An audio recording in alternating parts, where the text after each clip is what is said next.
ভাসান বাড়ি নামটা খুব অদ্ভুত, তাই না?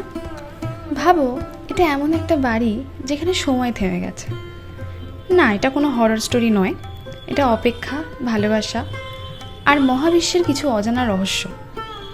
বইটিতে সায়েন্স ফিকশন আর ইমোশন একসাথে এমনভাবে মিশেছে যেখানে বাস্তবতার সীমারেখাকে বারবার প্রশ্নের মুখে পড়তে হয়। পদার্থবিদ্যার বেশ কিছু ছোঁয়াও রয়েছে বইটিতে।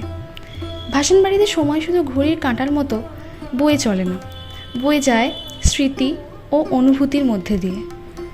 আসলে আমরা যেটাকে সময় বলে জানি সেটা কি সত্যিই বাস্তব, নাকি শুধুই একটা ইলিউশন মাত্র? বইটি পড়তে পড়তে মনে হবে কিছু সম্পর্ক সত্যিই কখনো শেষ হয় না, তারা শুধুমাত্র সময়ের সীমা ছাড়িয়ে অন্য কোথাও বেঁচে থাকে। যদি তুমি ভিন্ন স্বাদের কোনো বই পড়তে পছন্দ করো তাহলে ভাসান বাড়ি ডেফিনেটলি ট্রাই করতে পারো। আর যারা অলরেডি বইটি পড়ে ফেলেছো, কমেন্ট করতে ভুলো না কিন্তু।